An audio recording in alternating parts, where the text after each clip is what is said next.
government services on which our staff and the people we support rely. Mayor Tory is passionate about disability issues and has been throughout his varied career.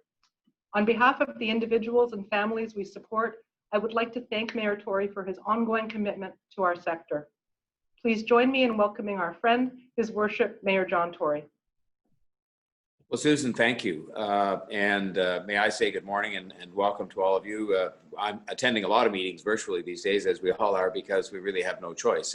But, you know, it's better to get together and to have a chance to reflect on the work that we're doing, all of us, and to reflect on, you know, challenges that lie ahead than not to do it. And so I think this is proving to be a method that is as good as any. I would like to, I mean, Susan was kind enough to thank me.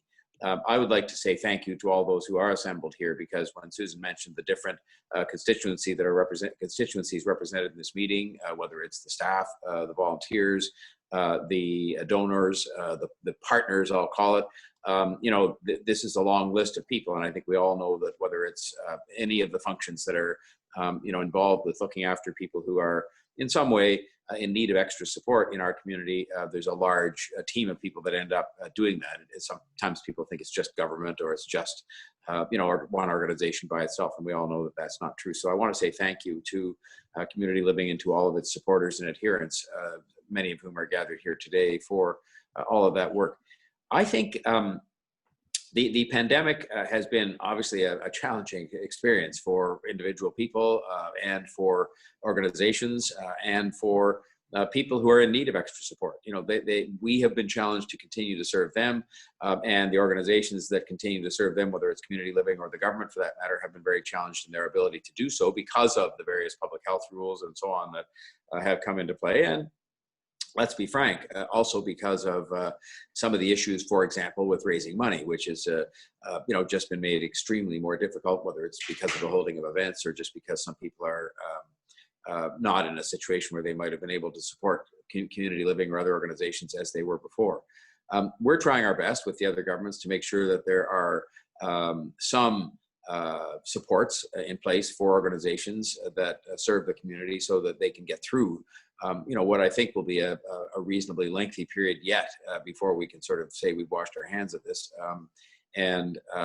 But you know, I understand that there is a difficulty in that, and I can only pledge to you, because I do have a strong historical bias to Community Living, that if I can help you as you find different ways to try and go about making sure you remain financially stable and therefore are in a position to provide the supports to people that you do so well. I'm there, and Angela and others only need to reach out to me to secure my help in that regard. You know, I think I'll also say this to you. You know, on the one hand, I would say the pandemic has proven the sort of resilience and compassion to look at the theme that you're adopting at your meeting of our community in a way that is admirable, that is moving, that is what you'd expect of Torontonians. I mean, the people who have reached out, you know, to work in partnership to look after the elderly, to look after people with disabilities, to look after people who are marginalized, has been quite remarkable. The number of people volunteering to look after food programs and, you know, call-in programs for seniors to make sure the check-in programs for them has been incredible. Even in our own ranks, I mean, we gave a choice to people and said, if you are willing as a public servant to be redeployed away from your job, which may not be one that we require you to be doing, or you can't do it at the moment, then we will make special arrangements to make sure that you are, you know, to some extent kept partially whole with respect to your compensation and so forth. And you know, if not, that's fine. That's your choice. We can't do as much. And the number of people who stepped up to go to work in shelters and to go to work in places like that was really quite remarkable. And that was far away from their, I'll call it their comfort zone, but certainly far away from their normal day-to-day duties. So that's sort of the good news. I think, though, the pandemic and all the strain that it's put on everybody has also demonstrated some of the gaping you know, cracks that we knew existed in a big city. And Toronto's not alone in this respect, but we knew that they existed. And I think probably the difference between us and perhaps other large cities elsewhere is that when we see that in stark relief, you know, we want to do something about it. And so a lot of the emphasis that we are placing at the moment is on proposals we have made to the other governments. Because look, I don't want to sound to you like I'm making excuses as the mayor as to why the city can't just deal with this on its own. But the fact is that both in terms of legal jurisdiction and also, I suppose, in a way more relevant in terms of our financial capacity to be doing a lot more to support people who are in need of extra supports, we just don't have the capacity to do that. We have very limited revenue raising tools, for example, that can raise the money necessary to support something as expensive.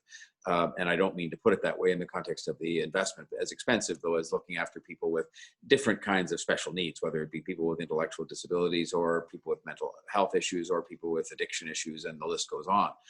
And so, we do believe that old saying that somebody said many years ago, no, don't let a crisis go to waste, in that because we've learned the lessons we have in watching how we've had to support people and how we've done it successfully, and at I call it wartime speed, or COVID speed, some people call it. We're saying now is the time for governments to move to make some additional investments in some of these areas to allow us to make more progress faster on supporting some of the people. So I'm very pleased, for example, at the fact that it was happening before the COVID, but I think it will happen now, you'll see, in more rapid succession, that in some of the housing projects that we have initiated, sometimes on city land, a lot of these parcels of land are city land, because part of the way we're making the affordable and supportive housing domain work better is by putting up the land so as to more quickly move to a stage where you can get the housing built just because it's our land, and by also providing for a much more rapid approval process. And in many of those developments, including on Madison Avenue, to name one, as you know, there has been provision made to make sure that community living has a certain number of those units so that we can make sure that the needs of people with intellectual disabilities are met. And I would just say to you that one of the things you could do for us as a city is, beyond the work you're doing looking after and providing support to people with intellectual disabilities, is to use your advocacy skills to make sure that community living, while it's not as directly affected as perhaps those who look after people with mental health issues or addiction issues, is nonetheless has an interest in making sure that a lot of these kinds of things that come out of the pandemic and have us taking steps to significantly increase the physical stock of this kind of supportive housing, pardon me, that you have as keen an interest in that as do some of these other organizations that, to be frank, are not as far advanced. I mean, if you look at how many people are able to be looked after by some of the nonprofit organizations that would be equivalent to community living in other communities like mental health and addiction, I would say they're not able to do as good a job it's not because of the quality of their work, but if they're not able to look after as many people and support as many people as you're doing for a variety of reasons. But I think a lot of it comes down to a lack of government help. The final point that I would make, and again, I know that while we're dealing with something quite different when we are talking about people with intellectual disability, and I know that while we would say this is very much contrary to our values as Torontonians, that people who are different and people who have special needs, people who are needing of special support, people who act in terms of just the way they appear on the street, as it were, different than others, create a degree of insecurity with some of our fellow residents. And as much as, I'm not being critical in saying that, I'm just saying, let's be honest about it. And it applies to varying degrees to different groups of people who have special needs. And, one of the things that, while I started off by saying how admiring I am of the fact that this community's come together to support each other during the pandemic, there has also been, some examples of what has not been what I would call great community spirit that has presented itself as we try to support people. And I just hope that while I don't think people with intellectual disabilities face this to the same extent as might others, that you could be helpful to us in the broadest sense, to the community. I mean, in making sure that we remind people of the fact that there are a lot of people in a big city. A city of 3 million people has many people, thousands of people who require special support and who are going to be different in the context of how they might be seen on the street or seen in the neighborhood or otherwise. But that should, if anything, redouble our commitment to make sure that we provide for them, that we include them, that we embrace them, that we support them. And I think that's always been part of the mission of community living, is to make sure those fellow citizens of ours who have different things confronting them can be included and can have a life that approaches a normal community life as much as possible. But that requires the community to reach out on the other side and make sure that that happens. And I realize it's been less of an issue for community living, I think, but it's an issue in other areas. And I think you can speak with a voice that is going to be respected and listened to by people. And that's certainly a challenge that I face at the moment. I'm sort of going around the city. I'll give you an example, and then I know my time is up. We have done something that I think is going to be a landmark initiative, which is that we have moved to establish two small communities. I think they're about 50 or 60 modular homes each. And we went from literally deciding we would do this and getting some financial help from the federal government with the capital to having people move in to those homes in a period between June and November. So literally less than 6 months. And I think once we've proven we can do that, and this is again part of the benefits of the pandemic, if there is such a thing, that we sort of moved to do it. We did it on city land. We got the approval done very quickly. We got the help building, and the modular units by definition can be built and installed quickly. And so we've proven we can do that. And I think, but if you said, well, what's been the one thing that was a bit of a hiccup along the way? It wasn't so much a hiccup, but it was just a little bump we had to smooth out in the road. It was the reaction of some of the neighbors to saying, well, now there are people, some of those people, and they, I think, used that sort of language, and they weren't meaning it to be sounding as bad as it sounds when I articulate it, but they were just insecure. I think they've all calmed down as they've sort of realized what we are doing and what we aren't doing, and that the supports we're going to provide to the people that will now be their neighbors. And I think, as I've seen during the time I've been mayor, in many cases the neighborhoods end up adopting and embracing those residences as being places where they go to put on special events and generally welcome people into their neighborhood. But we do go through those bumps along the way, and I think it's something in which you can help.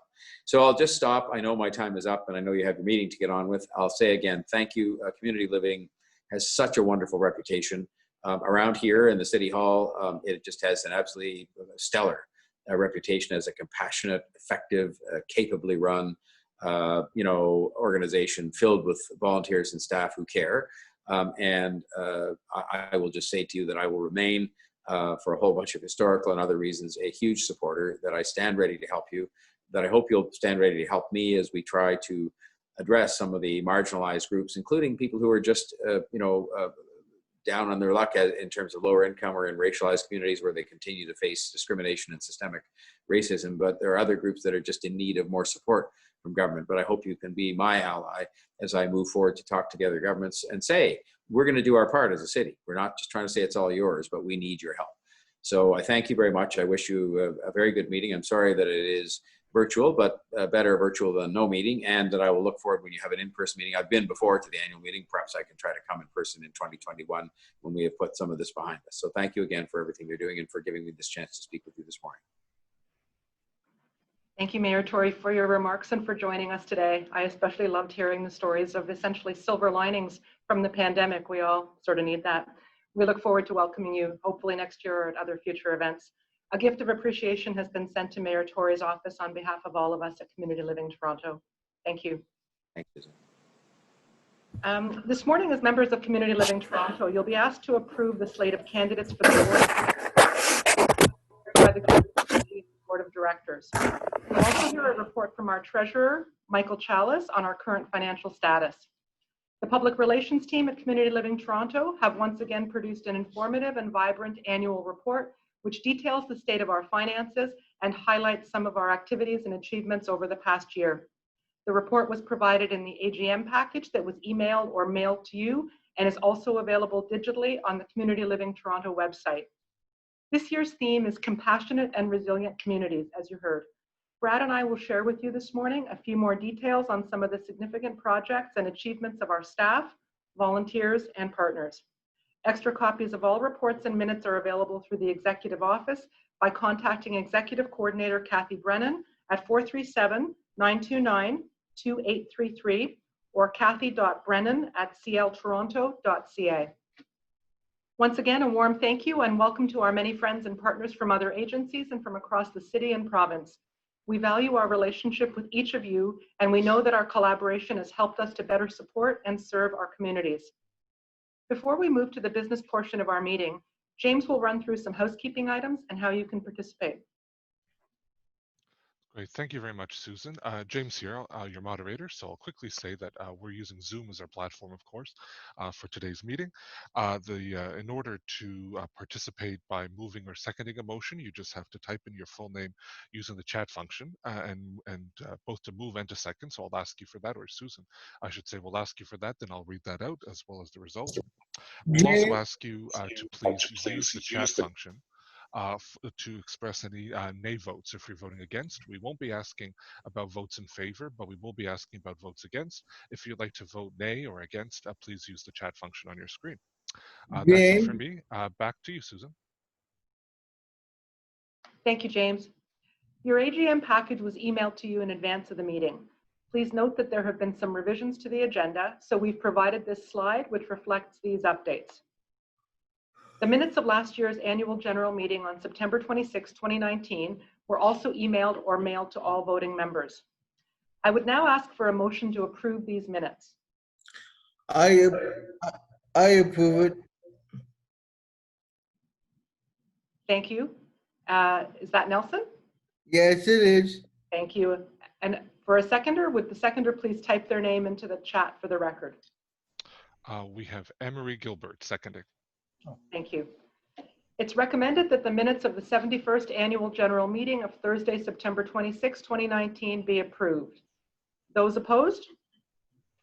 Please enter your full name in the chat if you're opposed. Seeing none opposed. Thank you. Motion carried.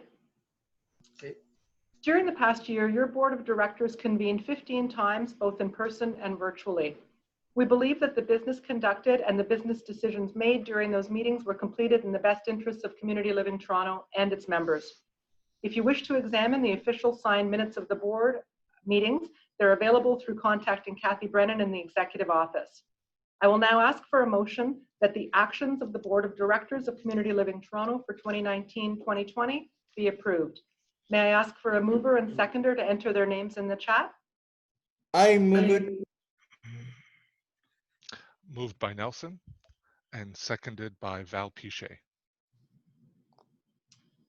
Those opposed, please enter your full name in the chat if you're opposed.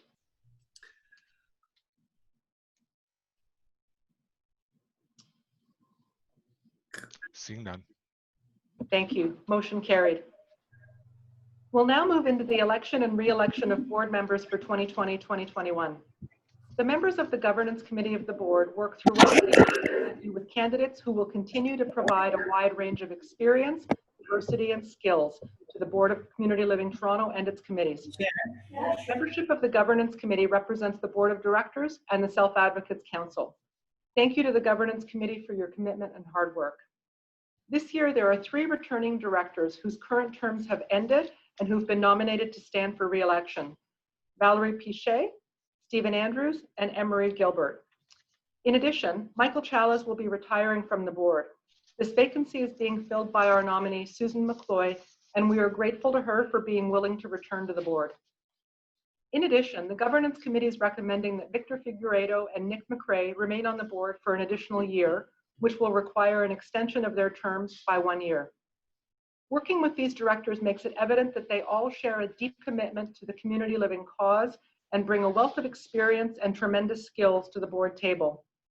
The Governance Committee is recommending that Valerie Pichet, Stephen Andrews, Emery Gilbert, and Susan McCloy be approved for a 3-year term without a formal ballot, and that the terms of Nick McRae and Victor Figueiredo be extended by 1 additional year. I'd also like to take a moment to recognize those board members who aren't on the ballot, but who will continue to serve on the board this coming year. Their names are on your screen. I will now put forward a motion to approve these nominees. It's recommended that Valerie Pichet, Stephen Andrews, Emery Gilbert, and Susan McCloy be approved for 3-year terms from 2020 to 2023 on the Community Living Toronto Board of Directors, and that Nick McRae and Victor Figueiredo's terms be extended for 1 additional year, all as recommended by the Governance Committee. May I have a mover and seconder, please? Please enter your names in the chat again. Moved by Mary Pat Armstrong, seconded by Gary Pruden. Thank you, James. Those opposed, please enter your full name in the chat if you're opposed. Seeing none. Thank you. Motion carried. On behalf of the members of Community Living Toronto, I would like to thank the members of the Governance Committee for their work. We sent all members the 2019-2020 annual report by mail or email. We encourage you to take the time to review the report as it highlights many important accomplishments from this past year. It also speaks to the progress we've made towards each of our strategic goals of innovation, organizational strength, and leadership and advocacy. As a leader in the development services sector, Community Living Toronto has a responsibility to increase our capacity to provide relevant, innovative, and accessible services while advocating for the needs of the people we support. Our board and its committees are supported by a dedicated and talented group of volunteers who devote close to 3,000 hours a year to the governance and strategic direction of Community Living Toronto. I'm going to highlight just a few examples of the work carried out this past year towards our strategic goals. Our strength as an organization was put to the test with the onset of the COVID-19 pandemic in March 2020. We adapted rapidly to respond to the many new challenges we faced, finding creative ways to provide safe and innovative services to individuals and their families. Despite the many challenges, the pandemic also presented an opportunity to strengthen existing relationships and make new connections. We're an organization driven by our membership and volunteers and are incredibly supportive of our community's generous donations of masks, meals, activity boxes, technology, time, and funds. Over the last 2 years, we've put considerable effort into building relationships with elected officials and have worked with our members to engage with all orders of government in meaningful and constructive ways. In this unprecedented time, we're thankful to be able to call on these allies for support. I would particularly like to thank Minister Todd Smith and his staff for their hard work and dedication to our sector. Our remarkable staff, leadership, union members, volunteers, agency members, and MCCSS have all contributed to keeping hundreds of people working and living with Community Living Toronto safe throughout this crisis. We extend our sincere thanks to all of you. While we're thankful for our successes to date, we know that this pandemic is far from over. We're ready for whatever may come next. While our resources remain focused on keeping our staff and the people we support safe, we continue to explore new opportunities as we plan to safely and gradually reopen with guidance from the province and public health. We're working to reimagine supports and services in our new normal and eventually our post-pandemic world. In addition to our online day supports programming, we launched our new day supports model at 3 sites across the city just 2 weeks ago. This new approach is smaller, more individualized, and designed by Community Living Toronto staff in accordance with provincial guidelines. The program is being offered in cohorts of 8 people, 6 participants, and 2 staff. Participants are enjoying a wide variety of programming, including exercise and art classes. After months at home, the program is a welcome opportunity to safely participate in activities in the community. We continue to plan for further expansion and growth of this model over time. Affordable housing remains a critical priority as it's key to living an independent and meaningful life. We continue to have conversations with key players in government in both Toronto and Ottawa about the national housing strategy as we move ahead with plans to redevelop our Lawson site into a new inclusive community of hundreds of affordable sites. We've grown our presence throughout our city with a new housing development on Madison Avenue in the Annex, our Foster Connection storefront in the East End, and our new building in Etobicoke. Brad will share more details on these spaces in his report. We have and will continue to invest in our organization and in our people to build a solid foundation for the future and to strengthen our ability to foster compassionate, resilient communities. One example of this investment is our decision to merge our pension assets with the CAT pension plan to protect the long-term stability of the agency and employees past and present. You'll hear more about our pension plan merger in the Treasurer's report. Like so many other things, we had to postpone our biannual Community Rocks fundraiser until next November 2021. The theme is Beach Party, and we look forward to seeing you all there. Before ending my remarks, I want to highlight that the board members, as well as the committees of the board, are a vital part of Community Living Toronto. Members of the board committees include a dedicated group of volunteers, family, and community members. I want to acknowledge their combined tenacity, passion, and commitment to the mission and vision of Community Living Toronto. On behalf of the board, I would also like to extend our heartfelt gratitude to the staff and leadership of Community Living Toronto, whose dedication, passion, and innovation have been especially important over the past year. With that, I'm going to turn it over to Brad to say a few words about our strategic service and program directions. Thank you, Susan. Compassionate and resilient communities reflect the mission of Community Living Toronto. This theme recognizes everything we've accomplished together over the past year. We continue to strive to realize our vision for a society where everyone belongs, a society where everyone is valued. We've had many successes over the past year, and we are proud to celebrate them with you today. And I want to highlight a few and build on some of the comments that Susan made. We continue to improve our housing and community-based support locations. We opened our new Foster's Connection location at Main and Gerrard. It's a beautiful, accessible space with a streetcar right out front. The subway is less than a 5-minute walk away, and the GO station is just down the road. This space replaces our location at Birch and is the new home for our adult development program and community programs, as well as our community support staff and our online connectability.ca resource site, which are located on the 2nd floor. As I said, it's bright and comfortable and accessible and reflects our goal of being part of our communities and our neighborhoods in Toronto. Affordable and accessible housing in Toronto is a major barrier to independence and inclusion. Building on the success of our housing projects at Dan Leckie Way and the West Donlands, we continue to play a lead role in fostering partnerships with developers.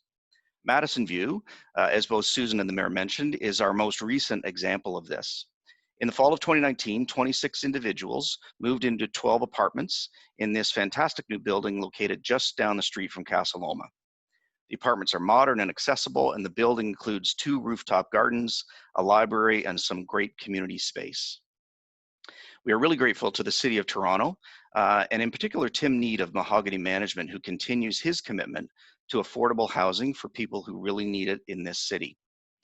We are working on a number of other housing opportunities, including Tippett Park in North York, with 9 units for Community Living Toronto, and Birchmount Green in Scarborough, which will have 15 affordable units. At Birchmount Green, Community Living Toronto is honored to be a lead partner in this project, and we've been asked to plan a social purpose enterprise opportunity in the retail space located on the ground floor of the building. We also have a number of other projects in the early stages of planning, including one at Victoria Park in Danforth and in Weston and Mount Dennis. In the West End, we've purchased a 2-story, 9,000 square foot property located at 65 the East Mall in Etobicoke.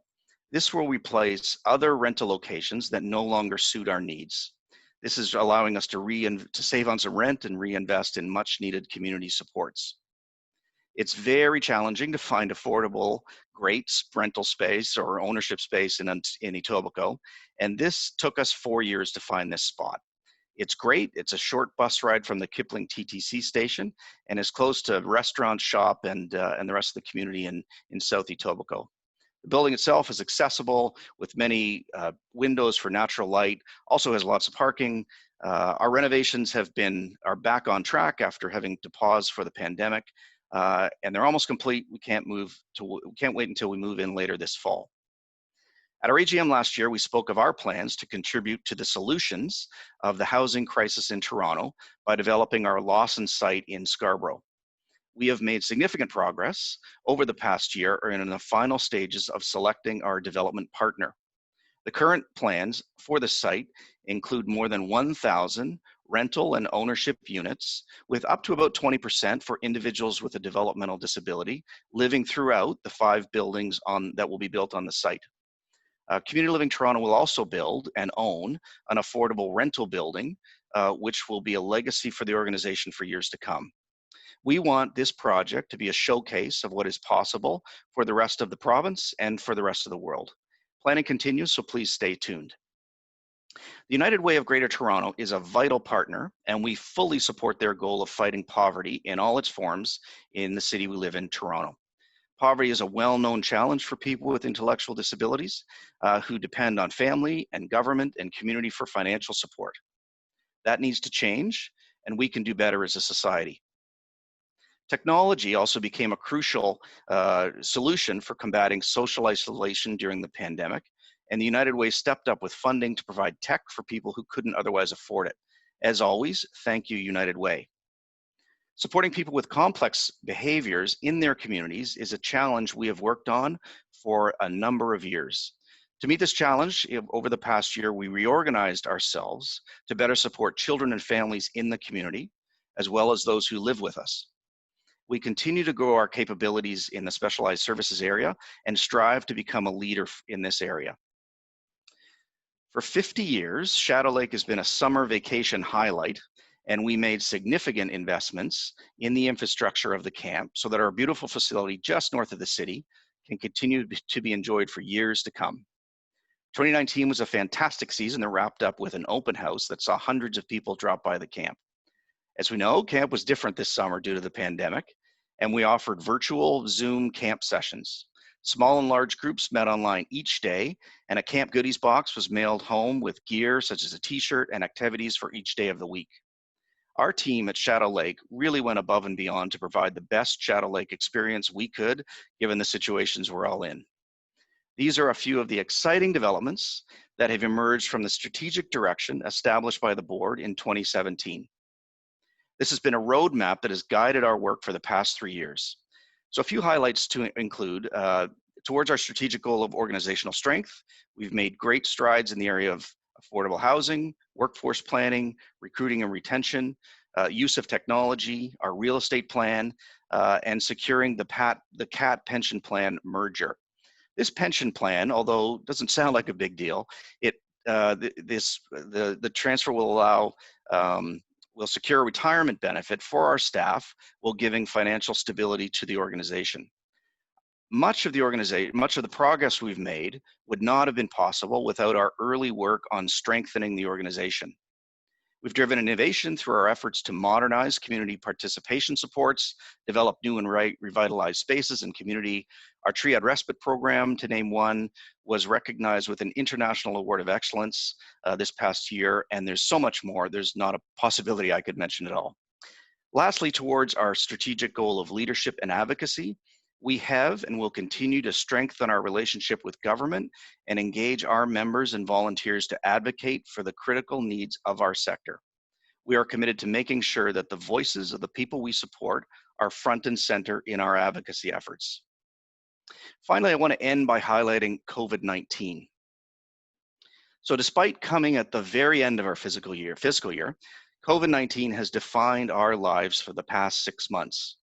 It has tested who we are, both individually and as an organization. In our time of greatest need, we came together for a common purpose: to keep those we support safe. Our board provided critical guidance, support, and governance. Our volunteers stepped up where they were needed. Our donors responded to help with our greatest needs. Our primary funder, the Ministry of Community and Social Services, and Minister Todd Smith in particular, provided resources and support we needed. The City of Toronto and the United Way also stepped up by sharing information and making sure we had what we needed. Our senior leadership team embraced this challenge.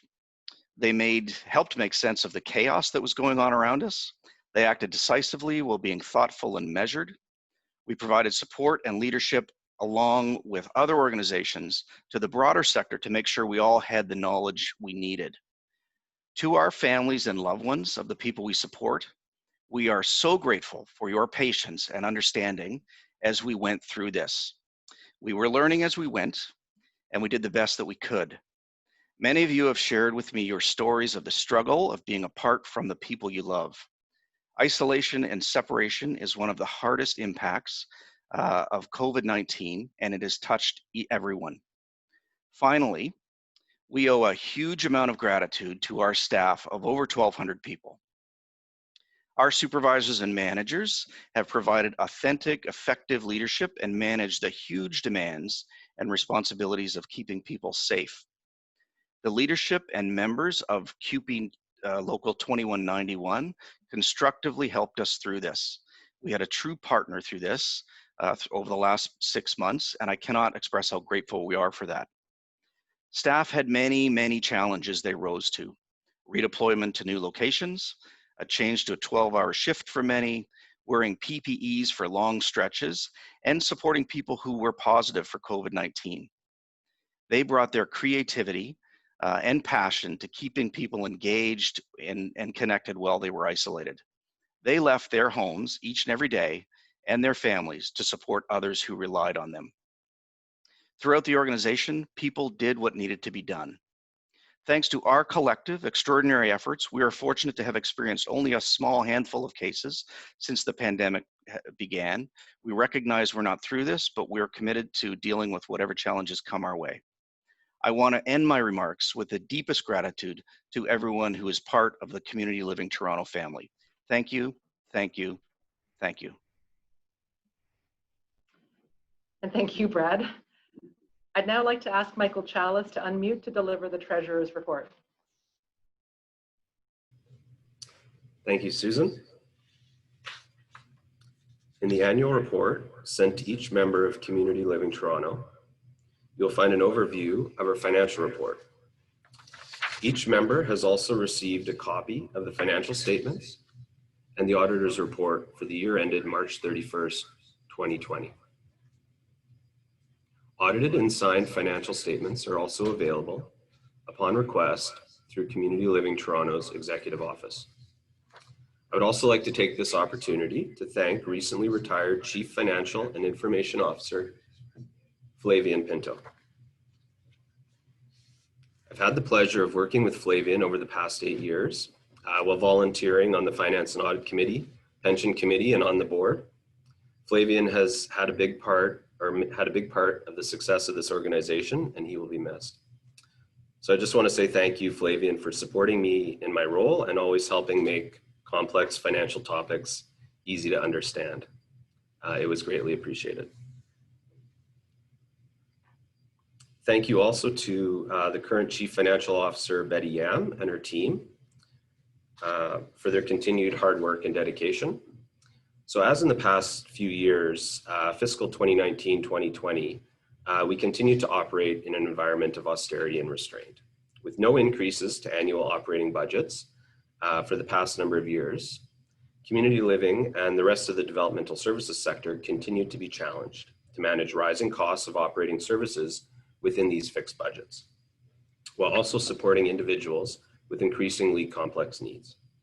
Our actions, both pre-COVID-19 and during the pandemic, demonstrated our commitment to sustainable long-term finances, while investing in the compassionate leadership and resilience for which we are known. Fiscal funding was provided at the end of the year by our various funders, which helped to provide stability and keep the agency's finances on track. As Susan referenced earlier, fiscal year 2019-2020 saw major investment in the long-term financial health and sustainability of our pension plan through the merger of the Community Living Toronto plan with the plan for the Colleges of Applied Arts and Technology pension, effective October 1st, 2019. Based on standard chartered professional accountant practice guidelines, we are showing a $4.7 million deficit in fiscal 2019-2020. This is due to the merger with the CAT plan and Canadian accounting standards for not-for-profit organizations applied to the organization's financial statements, rather than a structural deficit at Community Living Toronto.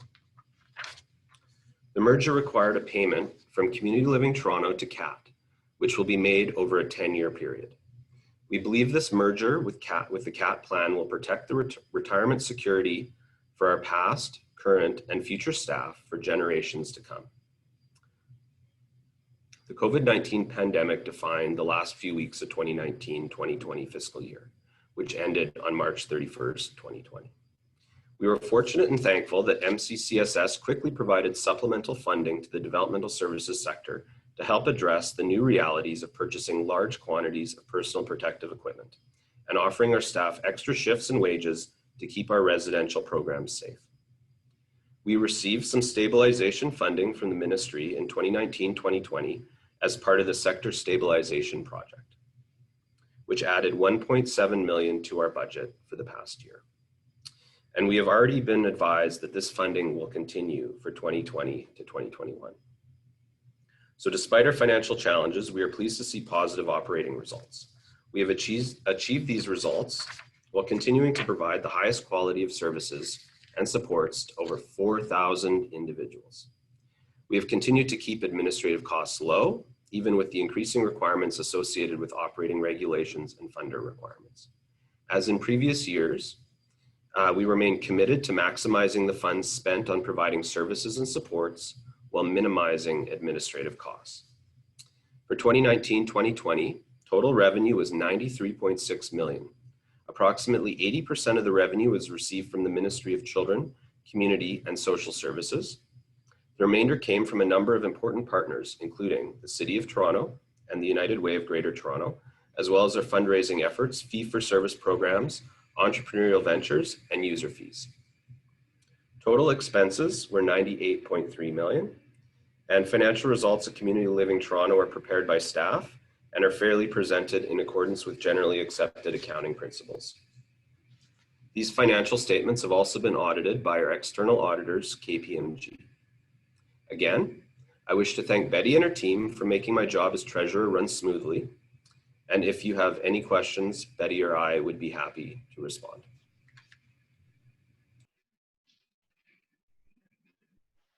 Michael, on behalf of the members of Community Living Toronto, I thank you for your report.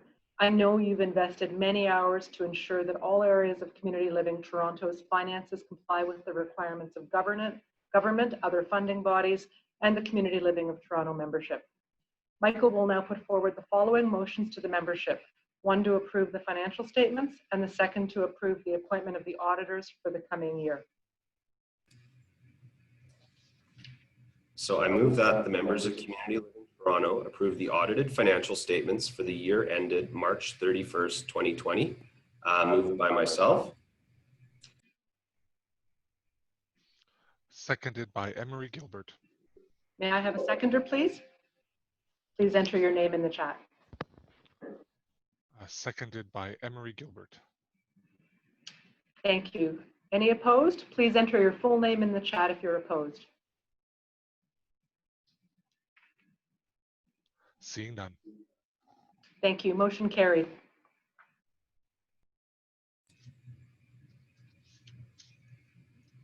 I further move that the firm of KPMG be reappointed as auditors for Community Living Toronto for the fiscal year 2020-2021, and this is moved by myself.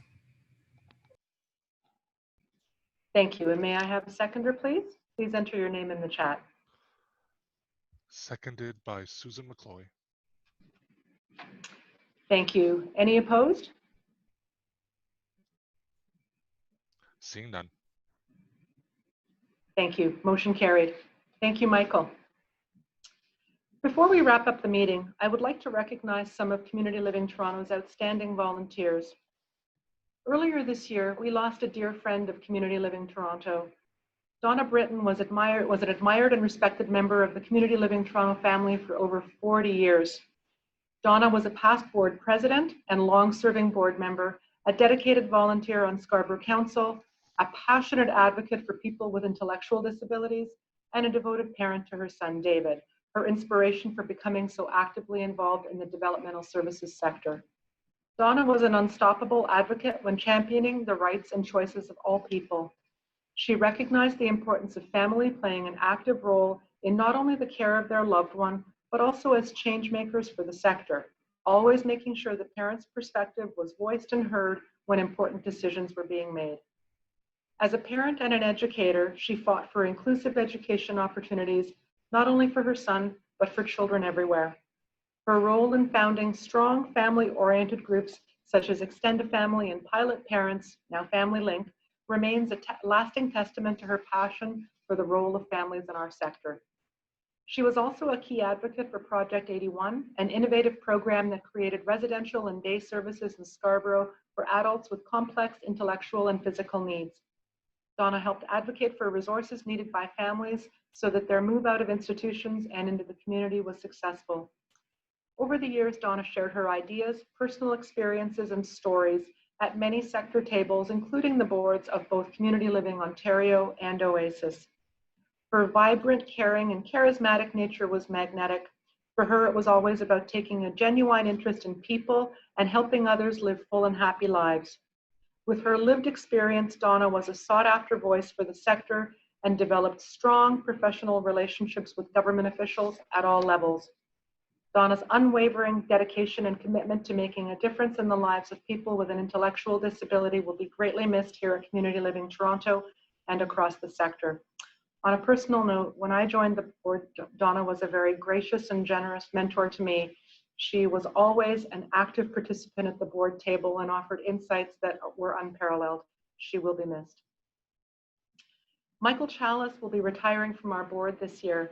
Michael has been a critical asset to the board with countless hours of work with the finance and audit and pension committees. Beyond his work on our board, Michael has also volunteered his time to run the One Direction social group for young adults in Central Region and facilitate tax clinics for individuals to support them in getting their taxes done. His contributions have been extensive, but now he has to focus on something more personal. He's welcoming, or they're welcoming their second child, he and his wife, next month. So I'd like to take this opportunity to thank Michael for his service as an invaluable contributor to the vision of Community Living Toronto. Michael, on behalf of the board, we have a small gift here for you today to express our appreciation for all your valuable insight, advice, and contributions at the board table over the years. Thank you. Each spring, we host our Leaders in Philanthropy event to recognize the outstanding contributions of our hundreds of volunteers and donors. Unfortunately, due to the pandemic, we were forced to cancel our event this year. They've already received their awards, but I would like to take a moment to highlight a few of our volunteers of the year. First, Volunteer of the Year for Central, Judy Dawson and Kelly Natchbull. Next, our Volunteer of the Year for Etobicoke, Anna Simonier. Our Volunteer of the Year for Scarborough, Anne Gordon. Our Volunteer of the Year for North York, George Pistivos. The Ken Sam Samler Self-Advocate Award, Francia Munoz. Youth Leaders in Philanthropy. This award was given to our Connections Dance volunteer group from Scarborough, including Megan Martone, Colin Lee, Maura Brio, Megan Brio. Each year, the Board of Directors chooses a recipient for the Jim Turner Award for Outstanding Volunteerism, named for past president and volunteer, Jim Turner. Jim was a leader in the community living movement, overseeing groundbreaking initiatives that created opportunities for inclusion of individuals supported by Community Living Toronto. He passed away in 2010. This award is a tribute to him and is given annually to an individual who has made an outstanding contribution that has truly impacted the lives of the individuals we support and their families. On behalf of the Board of Directors, it's my pleasure to congratulate Dr. Adrienne Schmidt on being chosen as the recipient of the Jim Turner Award for Outstanding Volunteerism. Adrienne has played several different roles within the organization, including that of board president from 1993 to 1995. For the past 20 plus years, she's donated her time and funds to creating holiday gift bins for the many individuals supported by our Adult Protective Service Workers team. That team advocates for and coordinates the necessary community supports for adults who live independently, but are often without social, family, or financial support. Each year, the APSW team hosts a holiday celebration. In the beginning, the team created about 60 holiday gift bins that were distributed at that celebration. Since then, this has tripled to 200 bins. Each bin contains personal care items, a scarf, hat, or mittens, gift card for Loblaws and Tim Hortons, as well as other gift items. Adrienne and her team purchase the gift items and assemble the bins. Adrienne has already received her award via courier, and she's with us virtually this morning to formally accept it. Adrienne, you're welcome to unmute yourself now to say a few words. Thank you. A big thank you, actually, for this recognition, especially in the form of this award, which was instituted to honor Jim Turner, because he was a man who was a major and much admired figure during my more active time with the association. I was here when Jim was here, so long ago that I was in the first residential committee when we had more spaces than people to fill them, if you can believe it. I need to recognize the other people who are involved with this Christmas project. Debbie Spears, who's a major organizer. Sandy Mackay of Hugh Mackay's daughter, you will remember him. She enlists incredible numbers of people at Rotman School of Management, and they produce about 300 dozen cookies every year for us. Steve Murphy, her husband, who does everything, and also the COI Educational Institute, I think, who do the packing of all the hygiene packs. Everybody gets involved. Anyway, I just really appreciate this, and thank you very much. Bye. Thank you, Adrian. Thank you for all your work. Community Living Toronto would also like to thank the ministry and all our members, funders, and donors who've supported the agency this past year. Love these pictures. Also, a big thank you to my colleagues on the board for their work and dedication. I would ask that the members of the board who are at the meeting wave into their cameras. Thanks. I would also like to recognize the public relations and fundraising team and all contributors across the agency for another outstanding annual report this year. Please join me in congratulating them, as well as the staff in the executive office for coordinating our first ever virtual AGM. And of course, thank you to all the members and staff who helped to make this a great first ever virtual AGM. A special shout out to James, Matthew, Kathy, Angela, and their teams for all your work on this. Big thank you. This brings the 72nd annual general meeting to a close. I would ask for a motion to adjourn this meeting. It's recommended that the 72nd annual general meeting of Community Living Toronto be adjourned. May I have a mover and seconder, please? Moved by Laura Parsonson, seconded by Carolina Ayala. Thank you, James. If you're opposed, please enter your full name in the chat. Seeing none. Thank you. Motion carried. Thank you all for being part of our annual general meeting. Please take care and stay safe.